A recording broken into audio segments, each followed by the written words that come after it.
Hello, everyone, and welcome to the fourth annual New Jersey Youth Transitions Conference. My name is April DePietro, and I work for the Camden County Partnership for Children as the Community Resource Director. We are thrilled to have you here with us today. We're excited to introduce our wonderful presenter, Jerisa Maseko from the ARC of New Jersey, and she will be discussing Housing 101 today. Thank you, Jerisa, for sharing your insights and expertise. Let's give a warm welcome to Jerisa. The floor is yours. Thank you very much. I'll mail your check, April, when I get done. All right. Let's get started here. All right. So I have already told everyone that's already been on that this is a very basic um presentation just to give you the fundamentals of it. And the reason being is that it really takes you families, the individual, um, to be very creative in how they want to have things to go. And so that's why we're going to give you the basics today. And we would make ourselves available for you for any type of questions. Briefly, I'm the director of the Planning for Adult Life program at the ARC of New Jersey, as she mentioned. We are grant funded through the New Jersey Division of Developmental Disabilities to provide this type of information of when an individual moves from the entitlement of school, high school, into the adult system and the eligibility processes that are involved in that. We do this by offering classes called MAPS classes with our students, as well as presentations that we call hands-on workshops or HOW sessions with families. We have parent groups we do these for, we have church groups, we do these in the school system. We also do it virtually ourselves. And so you're welcome to go to our website to sign up for any of those that are on our calendar. We host webinars as well, and we have an e-newsletter that talks all about transition to adulthood, and we try to provide resources. If you don't hear anything else I said, please note that there is a help desk here, and we will provide the slides for this presentation, as well as that is my direct line to my office for any questions. So we'll quickly go over some terminology that you need to make sure that you are familiar with. We'll also talk about what to consider. Housing models, we'll discuss that. How can we pay for the housing, utilizing affordable housing options, and then we'll go into questions. So when we're talking about housing, we want to start thinking about the transition in this transition process. What do we want for our loved one? What do we want them, or what kind of life we want them to have? What permanent, affordable community will they choose to be in? Somewhere that they feel safe and are there support services that are unique to their needs as you are looking through this? Now, I did neglected to say that I am a family member of an individual that was moving out of an institution after 52 years of being in an institution, and moving into the community was a different and situation that family needed to know all of the information. And so, as a part of that, when we were discussing where she needed to move, my Aunt Bernice, where she needed to move, we wanted to think about where the places were located, were they near some of the things that she liked to do. And as a part of it, that guided our decision. So when you're thinking about where your loved one is going to go, you want to have some of those considerations. You want to think about the quality. Each person has to decide what they prefer. So my aunt is nonverbal, and she has the brain age of about a 4-year-old.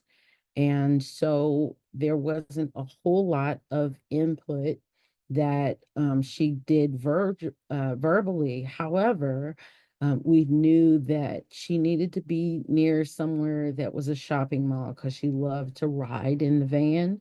She loved to go shopping and touch the clothes and different things like that.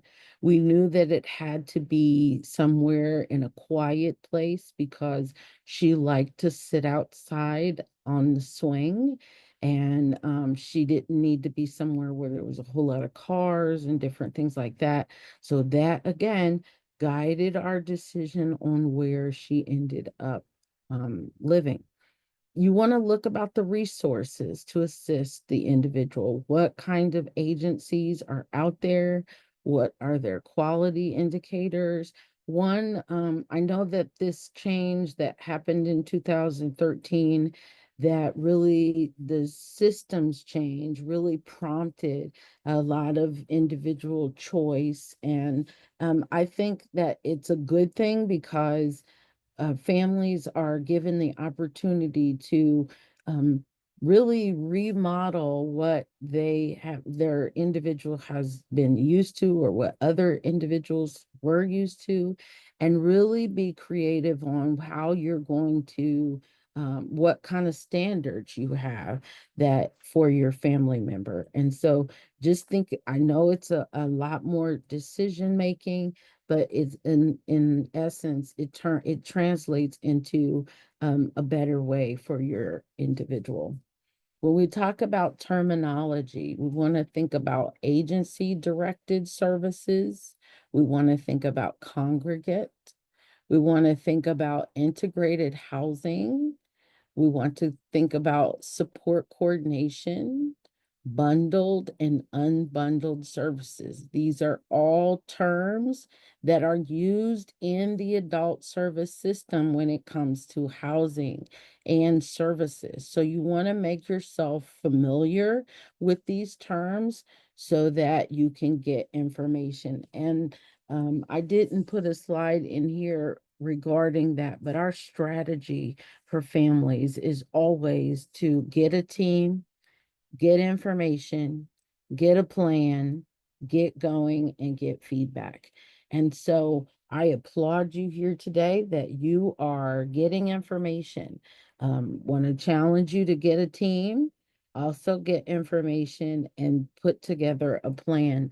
And when you're thinking of this plan, you want to think of 360 degrees of a person's life and how, and learn the terminology, the things that you need to ask for, because some of these agencies that you'll deal with are not very probing, if you will. So they're not going to say, well, what do you want? They're just going to say, what do you want? There are a lot of agencies out there that will provide those suggestions, but both of them have done their job by trying to find out what you want. And so you have to get information so that you can make these decisions. And again, I applaud you here today. When we're talking about bundled housing, we're talking about group homes, adult foster care, assisted living. And when you're making these decisions of what the person is going to eventually live in, you want to know that you have choices of where the person will live, with whom the person will live, and who will provide those supports. And so all of these elements are choices for you when we're talking about bundled housing. Unbundled housing. So these are the family home, the rented rooms, apartments, boarding houses, or rented houses. We're talking about ownership. We're talking about shared living situations. All of these are unbundled. And when I talk in terms of unbundled housing, we're talking about services are provided inside the home, but the home is owned or rented rented by someone else. When we talked about bundled services, those are the services are connected to the individual, and who pays for those are connected to the individual. And it really is determined in the adult system by a waiver qualification that an individual will be eligible for. And we'll go into that. But I just want to put those two out there. There's bundled and unbundled services or homes. So, what to consider? You again have choices. And that's really one of the reasons why the adult system has done this, is done the changes in 2013, is to provide families with a lot more choice. You can choose the size and location of the home in which the person is to live with. You want to ask the question, do you feel safe and have access to services? Do you have caring people nearby? So when um my aunt was really was going to be transitioning from a institution into a group home, uh, we looked at all of the group homes throughout the state. My mom lived in a town which was 2 hours away from that institution. And so just uh, getting her acclimated to that smaller town was an interesting thing, but it it enabled my mom to visit my sister, my sister, my mom to visit her sister a lot more often than she was able to, because it was 2 hours away. And you want to think of those things. How many will be living in the home? My aunt is in a group home where there were 5 individuals, mostly medically fragile individuals that lived there. She was about the only person that was ambulatory in that home. And so those were things that we also considered. We wanted to find out who signs the lease for the group home or the shared living. You want to ask those questions to see what your decision is to your team of individuals. What are the benefits? What are the problems with that? All of those things. You want to just explore everything.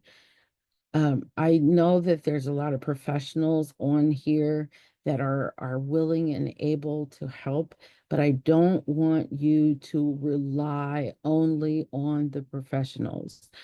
You know your family member, you know what wishes you that they have, what kind of habits they may have. And so you want to input your voice as well. We talked about at lunch how the family or parent voice is important, and I don't want that to be lost on this subject either, that your voice is important. You want to ask the questions, what happens if I am not happy with a staff member? Who fires them?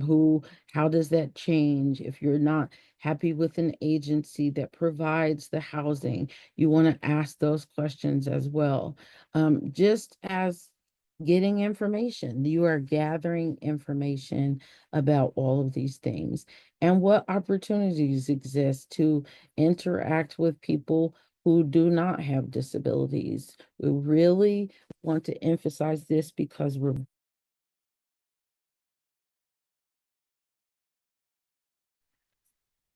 I'm sorry, it says that I was unmuted. I was muted.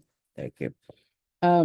You want to build community, and you want to um, make sure that there's an exchange of your individual in the community, because they will begin to learn about the community, and the community will also learn about your individual. And so as they go through walks in the neighborhood, people will begin to exchange names and different things like that, talking about the weather. Those just normal things. And so we want to create a normalcy for our individuals. So we have to have those questions. And all of these can help in deciding like what model that you want for your individual. I talked about getting a team. You also want to develop that circle of support. That's what your team is. You can have informal gatherings.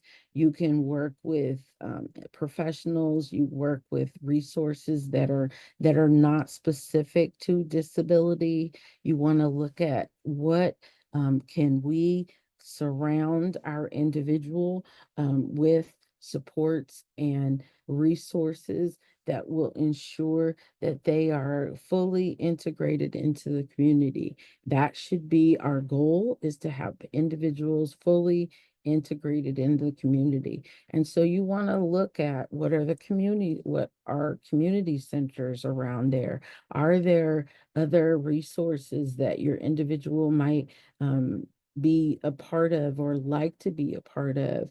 Are there things that meet on a regular basis that the family or the individual can participate in their communities? You want to look at all of these things so that, again, you're helping develop this team for individuals. And they say that the definition of team is together, everyone achieves more. Don't do this only by yourself. There are people that you would be surprised, who would be honored to be a part of your team, that your individual can utilize their resources, their giftings, and fully integrate them in the community. Um, you also want to look at what kind of supports and service needs does the person have? Are they okay with just being in the home? Will they need in-home supports? What kind of funding can be there to help with that? With my aunt, she is qualified for the waiver that has the group home, as well as a leased house for those individuals. And so the agency that is provides those services, they take care of a lot of things for her. I've also seen and worked with individuals who their housing supports that they had a studio on their own, and there was staff that came in to make sure that they were not living in such a in a hoarding situation. Made sure that the toothpaste did not expire. That was actually a point of argument. They were very upset that their toothpaste had expired, but it was things that, that people don't really think about, but are necessary to keep the individual healthy. So I've seen several ranges of that, of support. And so again, it's all about being creative to make sure that your individual has what they need, and that they are as fully integrated into the community as they can be. You also want to identify other housing needs, like, does a person want to live in a rural area, a suburban area, or a city? Um, when we work with our students, we ask them questions about where they want to live.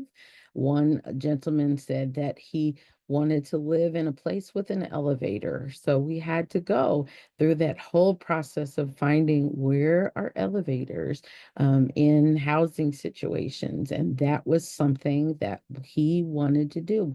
So we had him explore those options for him. We want to think about transportation. Is there public transportation available that if they needed to go to work, if they wanted to go shopping for their groceries, or if they wanted to go shopping for clothing, are they close by? How are we going to fund this? How are we going to get that person from one place to another? Is there private funding for transportation available? Is the family able to take them where they need to go. All of these are, again, considerations when you're talking about housing, aspects of housing for that individual. We want to think about the environment, especially when it comes to having roommates. Is the environment meet the person's sensory needs, their accessibility needs? Does the floor plan of the place that you're looking at fit for the individual? There are, as I mentioned in my aunt's situation, a lot of them are medically fragile. A lot of them utilize wheelchairs, but she was ambulatory. But because it was one level, it worked for her. And as she's aging and becoming perhaps even stiffer as she goes, and her ambulatory situation changes, it will adapt for her. So she doesn't have to be placed out of or into a different setting because we've pre-thought about those kinds of things for her and made it as consistent as possible. When we're talking about household composition, who will live in that setting? Who will the person be alone or will they live with family? Will the person need a live-in caregiver? There's a lot of shared living situations where the caregiver is perhaps a college student that will live in one of the apartment's bedrooms and take care of the individual, and in exchange for that living arrangement being paid for. There's been very creative ways that people have put things together to have these situations work for their individual. And I just want to continue to encourage you to think creatively about what kind of those things are that you want to have happen. Understand that some of the programs are based on income. So you want to look at the household composition and what resources will be paying either the rent or mortgage. Will there be additional funds for housing? We are going to talk about vouchers in a moment, but all of these things have to be considered when we're talking about housing. Individuals who are going to receive services in the adult system have to have Medicaid, be qualified in receiving Medicaid. It's really not about doctor's appointments and prescriptions. It's about the services for Medicaid. And as a requirement for that, individuals cannot have more than $2,000 in their Social Security number in a regular account. There are two ways that they can legally have money over $2,000 called a special needs trust and an ABLE account. These two accounts allow individuals to have money that is saved towards their care and continue to receive benefits from Medicaid. And so you want to get information about special needs trust. You want to get information about ABLE account. Some families have chosen to have both of them, and there's nothing wrong with that. You just want to see which one or both works for you. You also want to look at the family funds. Of course, you're planning for when you're no longer able to take care of them, but you also want to act as far as life insurances and different things like that from family members. You never want to leave that money directly to that individual. You want to have it contribute into a special needs trust or an ABLE account. So you want to alert your family members when it comes to life insurances that they need to do that. And if they want to leave money to help pay for their housing and different things like that, those are the venues in which they can use to do that. So we'll talk a little bit about housing models. There are 24-hour group homes. These are individuals who would normally meet institutional level of care.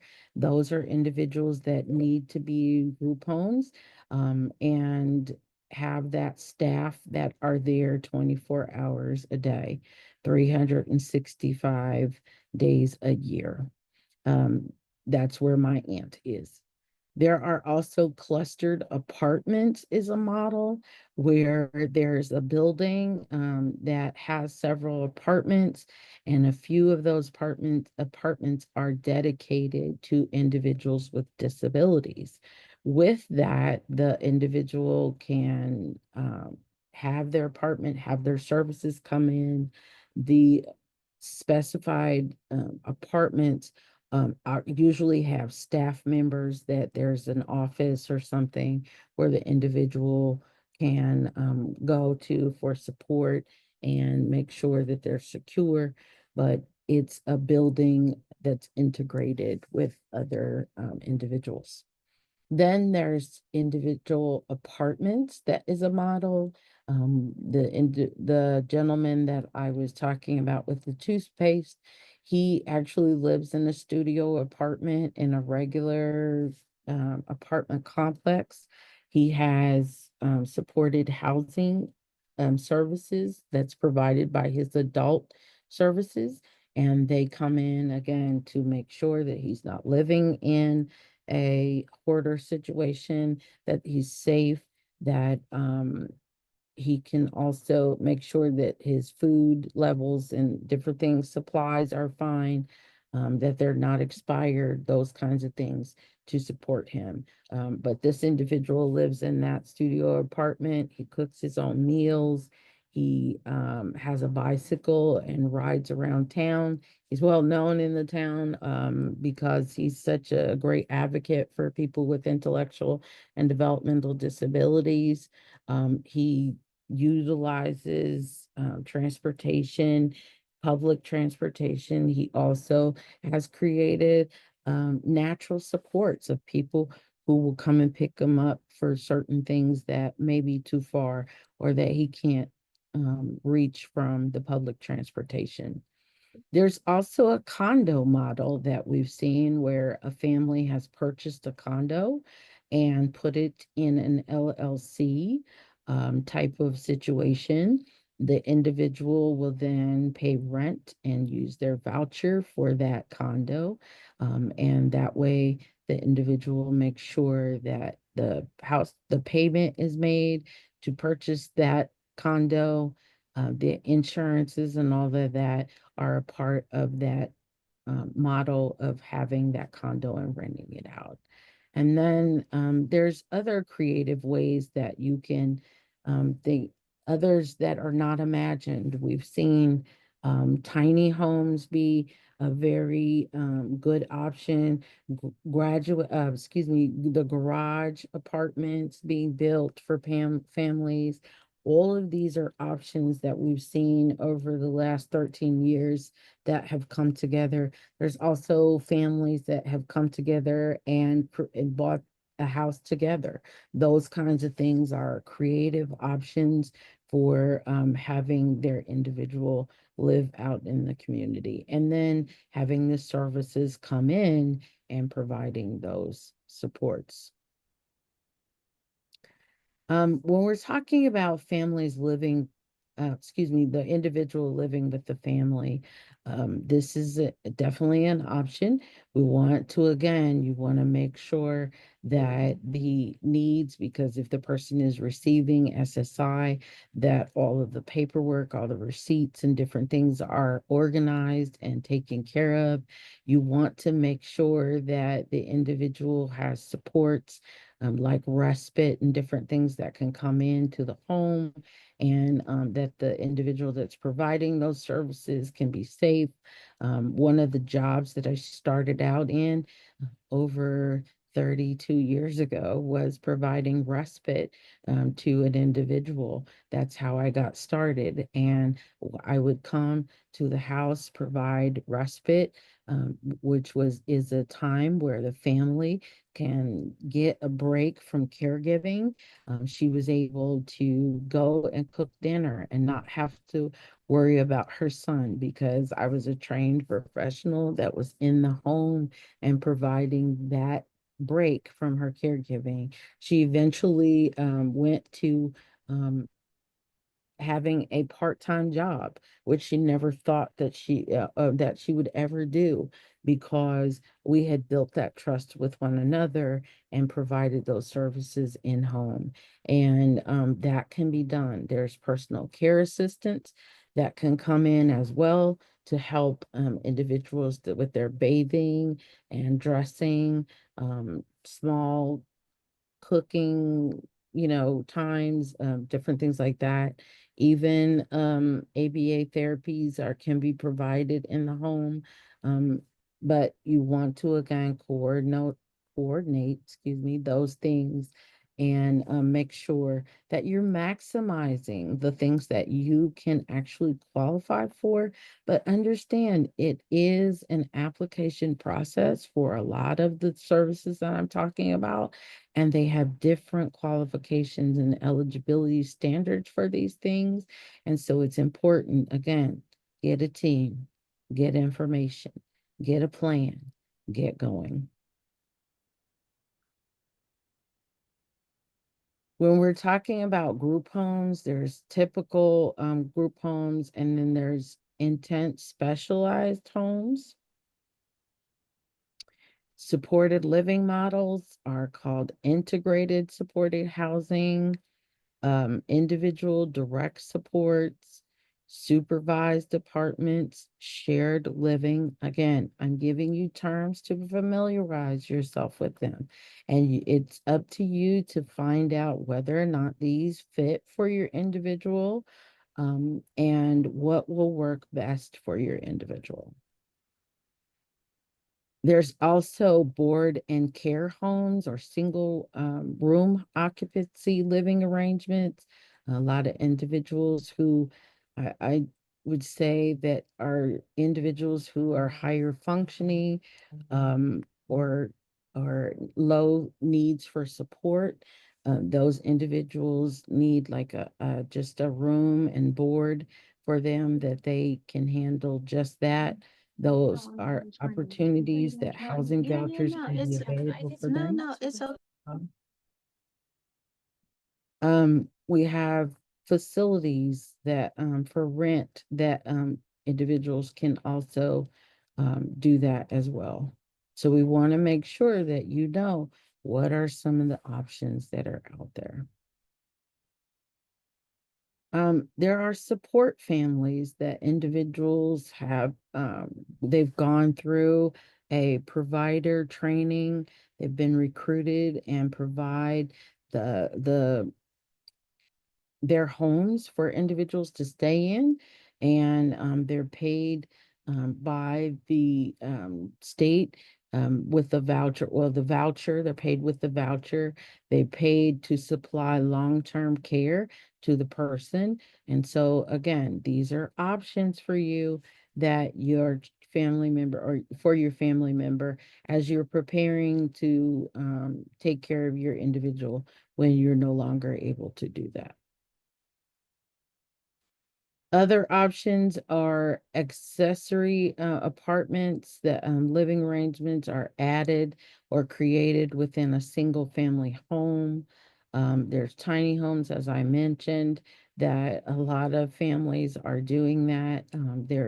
They're having either property of their own, or they're purchasing property. They're utilizing shipping containers and different things like that, getting creative on where their individual is going to live.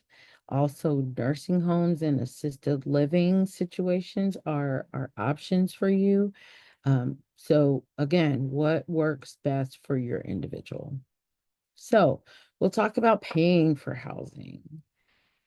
So when this change was prompted in 2013, it was prompted by the definitions that were required to be defined in the home and community-based services. This is the federal program, and then the state of New Jersey had to turn in what their plan was going to be. New Jersey turned in a plan that says that we're going to provide waivers for individuals. And this is how the residential supports will be funded for those individuals who are eligible for their services. And the intent of the waiver is really to prevent the need for placement in the institutional setting, because they want individuals to re-enter or enter into the community rather than living at an institution. And so they've put together these waivers. You'll hear waiver term as well. And you can either be on one waiver or another, but you can, as you're waiting for one waiver, you can provide, you can be provided with services from one waiver while you're waiting on to be accepted in the other waiver. And I'm sorry if I got you confused there, but we'll hopefully this slide will help you understand what I'm trying to talk about. There's the community care waiver program for New Jersey. It's the community care program.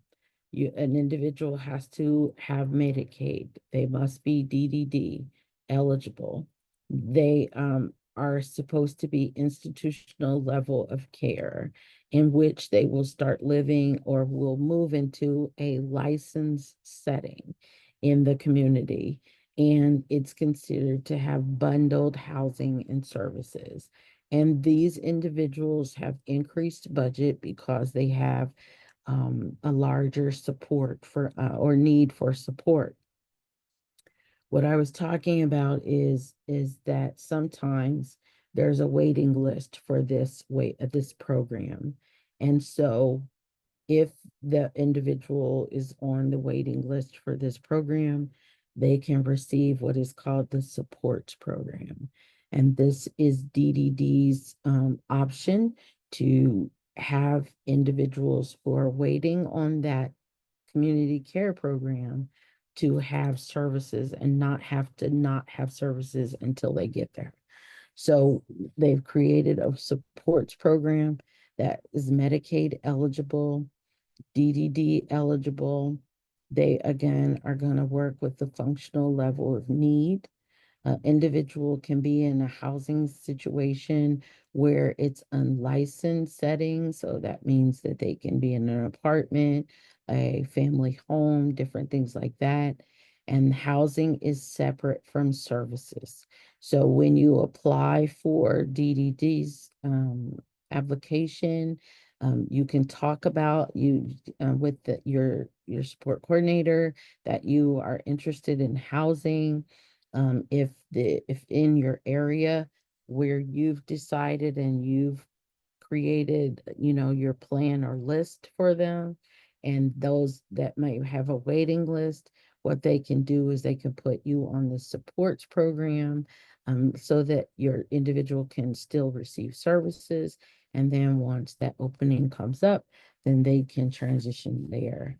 The supports program has a capped budget. And so with every tier of the budget, there is a budget that comes with every tier, and it's part of those services that the person can receive.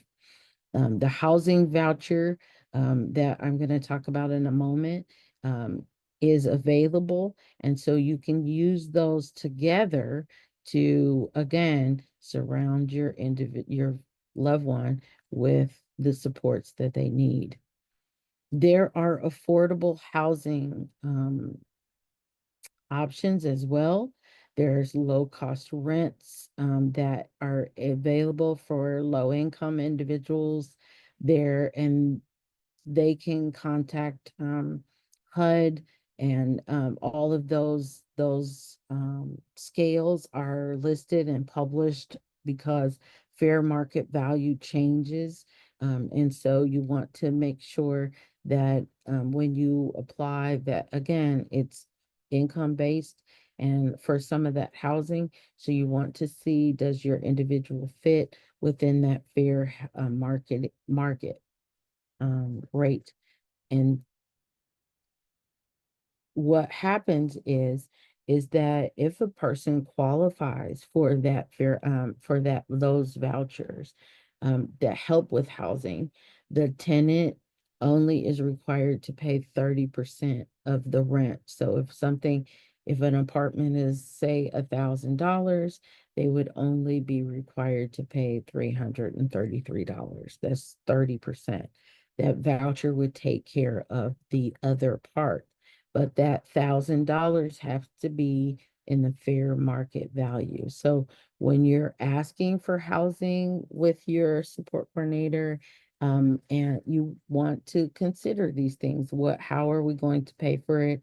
And if there's something available that our loved one will qualify for, you want to definitely do that as well. The subsidy is paid to the landlord by the state, and so the individual can doesn't have to worry about paying other than that 30%. There are project-based vouchers and tenant-based vouchers, and I won't go into a lot of that because I'm seeing that I'm running out of time a little bit. But just know, again, familiarize yourself with the terms. Familiarize yourself with these things that know that they are available to help your loved one. And again, we will be providing you a copy of these slides. Where do I apply? You want to apply at the Public Housing Authority. You might be familiar with the term Section 8. There's also Section 811 vouchers that you can get. There are private multifamily developments. There's state housing agency that can help, as well as the Housing Authority with the supportive housing connection. I'll give you that information as well. These are where you can apply to obtain housing. Here is a sheet that is from the Supportive Housing Connection. It talks about what that Supportive Housing Connection is and the role it plays in helping individuals to obtain housing. I also want to refer you to the Supportive Housing Association's, it's called SHA, and this is a resource. They have a booklet that helps you with the journey of to community housing with supports. They also have a companion guide that they've just produced that you can get that. And again, you can use your search engine and you can get to these Shaw's website. You can download these off of the website as well. When we're talking about eligibility, income requirements, understand that it's very income based when we get into this realm of housing. It's very income based, and there are some uh, age and disability requirements as well. There's some places that only will house individuals that are ambulatory because of the stairs and different things like that.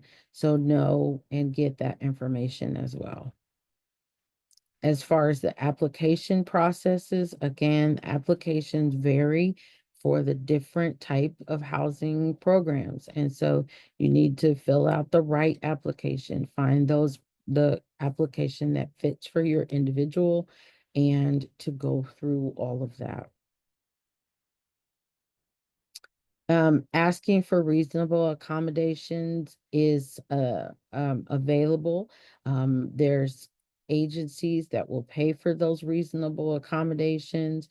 They will conduct a home visit and complete an interview to see what kind of things are needed for an individual to request that reasonable accommodations. And those can be physical modifications like raised toilet seats, grab bars, automatic door openers. I've actually seen some homes that have ramps built and different things like that. So you want to ask as you're going through this process, what kind of things that make it universally helpful and reasonable for your individual.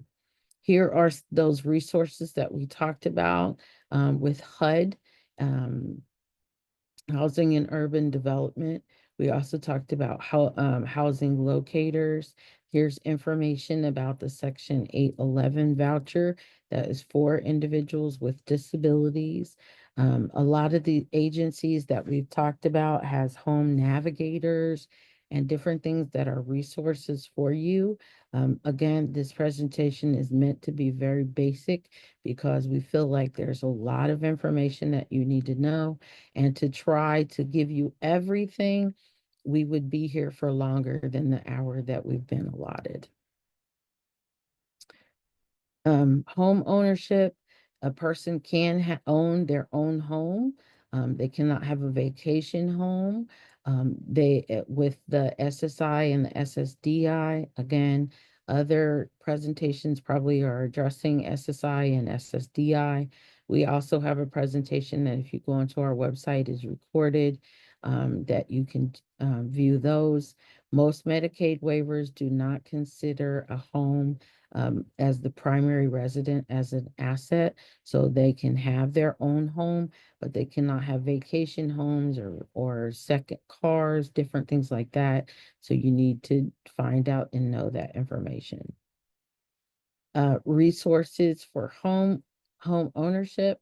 Again, that special needs trust for purchasing homes, Section 8 housing vouchers for home ownership, and special mortgage products for individuals with disabilities. You want to check with your lenders about those as well. And if there's any questions, I saw it going off a lot, so.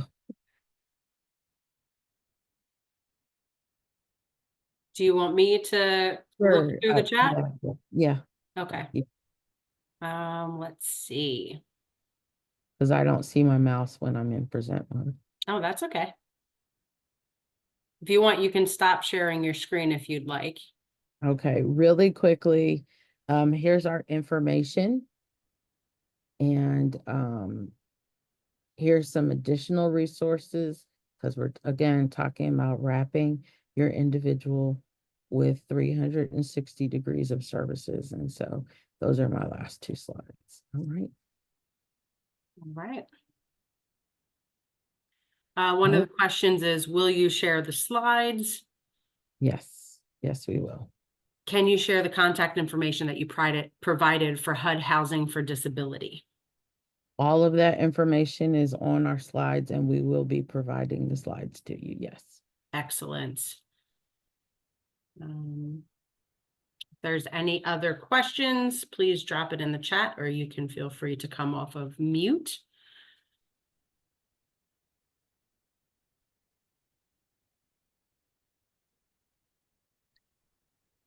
Jerisa, are you able to share your email address in the chat? Someone is asking for that.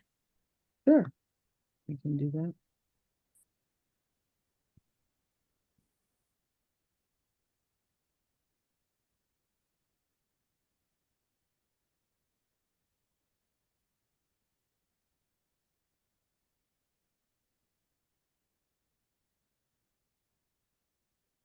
Excellent. Let's see.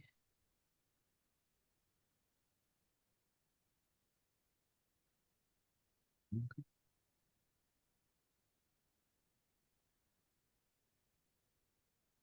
All right. Well, if there is any question, we are going to stay in this room, but I will end the recording in just a moment. If you would like, you could put those questions into the chat box because our next session won't start until 2 o'clock. Thank you, Jerisa. We truly appreciate your time and your expertise. And thank you to everyone in the audience for joining us and being a part of this session. We hope that you learned something valuable and that you feel inspired on your own hero's journey. Thank you.